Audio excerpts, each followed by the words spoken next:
El Clásico didn't begin as a football match. It began as a collision between identities, power, and history. And long before packed stadiums or global broadcasts, before the Bernabeu existed, and decades before Camp Nou rose from the ground, Spain was already a country divided. In 1899, Barcelona was a city bursting with cultural pride and political tension, and when Swiss businessman Joan Gamper helped create FC Barcelona, the club quickly became more than sport, a symbol of Catalan identity and local pride. While in 1902, in the capital city of Madrid, another club was born, Madrid Football Club, representing a different vision of Spain, centralized, ambitious, tied to the heart of the nation. When the two sides met for the first time that same year, it was just football, but the symbolism was already powerful. Barcelona defeating Madrid and igniting a rivalry that would grow alongside Spain's own political fractures. As the years passed, matches became more intense, crowds more passionate,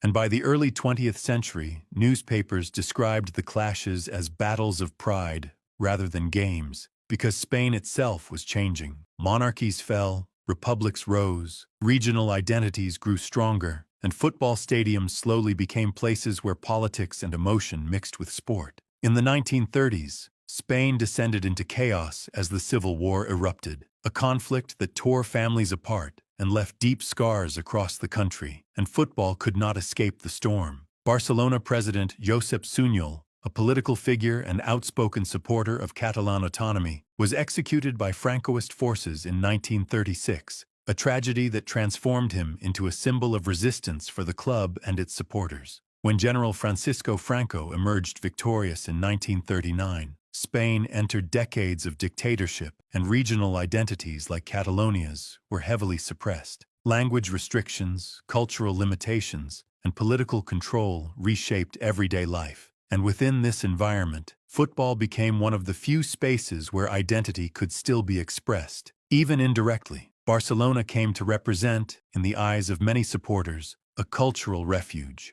while Real Madrid increasingly became associated, fairly or not, with the image of the central state, an association historians still debate today. Through the 1940s and 1950s, El Clásico evolved from rivalry into mythology, fueled by stories, rumors, and moments that still divide fans generations later. None more controversial than the 1943 Copa del Generalissimo semi-final, where Barcelona won the first leg 3-0, but lost the return match in Madrid 11-1, a result that remains one of the most debated in football history, surrounded by accusations of intimidation and political pressure that have never been fully proven yet never forgotten. Whether myth or reality, the match became part of El Clásico's legend, deepening mistrust between both fan bases and turning every future meeting into a symbolic confrontation. As Real Madrid rose to dominance in Europe during the 1950s with legends like Alfredo Di Stéfano and Ferenc Puskás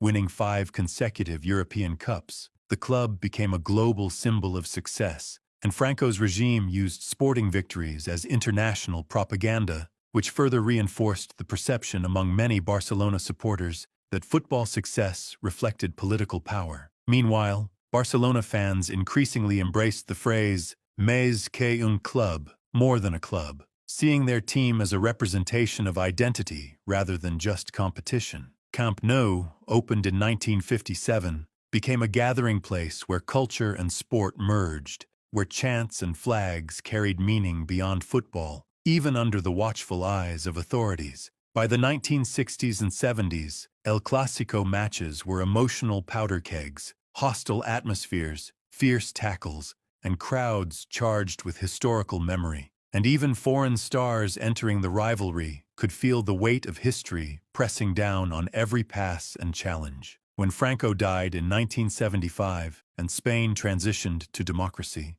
many believed the rivalry would cool. But history doesn't disappear overnight. Decades of tension had already shaped identities, and El Clásico carried those memories into a new era. In the 1980s and 90s, the rivalry transformed again, less about dictatorship and more about sporting supremacy. Yet the echoes of the past remained alive in songs, banners, and fan narratives passed from one generation to the next. As football globalized, El Clásico became one of the most watched sporting events on earth. Billions tuning in to witness a match that felt bigger than sport, even if many viewers didn't fully understand why the emotions ran so deep. Then came new eras of storytelling. Figo's controversial move from Barcelona to Madrid, the Galacticos versus La Masia philosophy, Guardiola versus Mourinho, Messi versus Ronaldo, each chapter adding new layers to a rivalry already loaded with history. Yet beneath the modern spectacle lies a deeper truth. El Clásico is not a simple story of heroes and villains,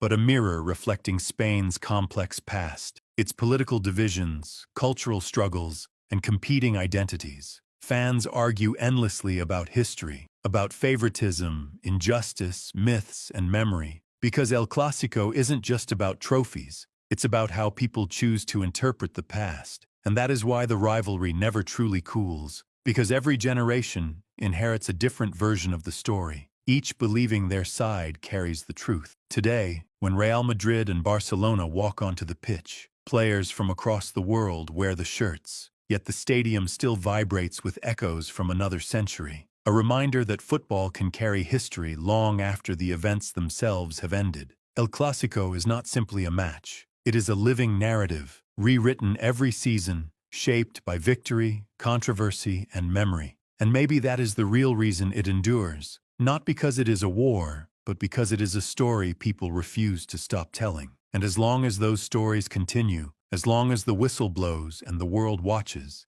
El Clásico will remain more than football, a rivalry where history, identity, and emotion collide, and where the next chapter is always waiting to be written.